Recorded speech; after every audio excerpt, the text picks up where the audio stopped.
السلام علیکم، آپ دیکھ رہے ہیں کے نیوز چینل۔ خبر شامل کرتے ہیں ساہیوال سے۔ ساہیوال امیر جماعت اسلامی جناب لیاقت بلوچ صاحب نے آج ساہیوال جماعت اسلامی کے ضلعی دفتر میں پریس کانفرنس کی۔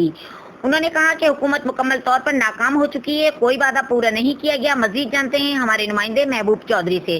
جی چودھری صاحب بتائیے گا۔ اور اعلان کیا کہ بھی 25 تاریخ کو وہ سب کو الٹا لٹکا دیں گے، اور بدترین جو ہے کہ وہ صورتحال سے لوگوں کو دو چار کر دیں گے۔ لیکن اب لگتا یہی ہے کہ بھی کرونا وائرس جو ہے وہ آٹا چینی کمیشن کے ممبروں کے اندر گھسایا جا رہا ہے اور زبردستی ڈالا جا رہا ہے، اور جس سے لگتا ہے کہ پہلے 25 کو رپورٹ نہیں آئی اور اب اس رپورٹ کو بھی غدر بود کیا جا رہا ہے۔ تو جہاں عمران خان صاحب کے ارد گرد اور ان کی پارٹی کے اندر خود آٹے کی بنیاد پہ، چینی کی بنیاد پہ دوائیاں بھی جانبداری کا ایک ٹھپا ہے، میں سمجھتا ہوں کہ اس کے ذمہ دار عمران خان صاحب ہیں، اور ایک شفاف اور غیر جانبدار قانون لانے میں وہ ناکام ہے۔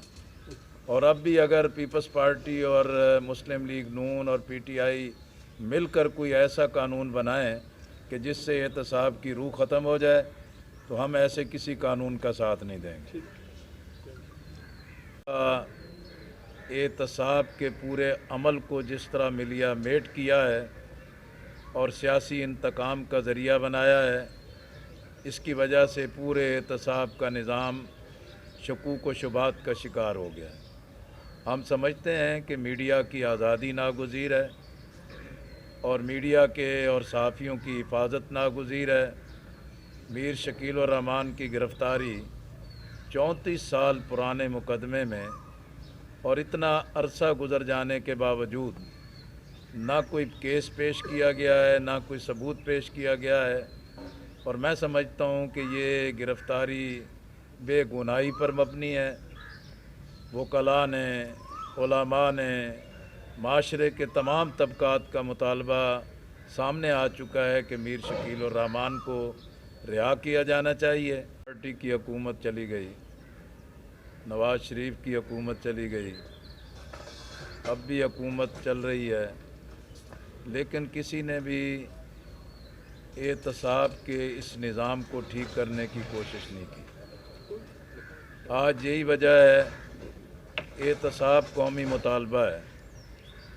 جنہوں نے قوم کی دولت کو لوٹا ہے انہیں احتساب کے دائرے میں آنا چاہیے، لیکن احتساب کے قوانین کی جو دنیا کو، تمام انسانوں کو اس کرونا وبا سے نجات عطا کرے، اور جو بیمار ہیں اللہ کریم ان کو شفا عطا کرے۔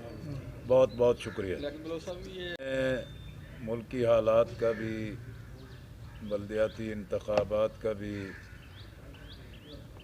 اور جو سیاسی صورتحال ہے اس کا بھی ایک جائزہ لیا ہے۔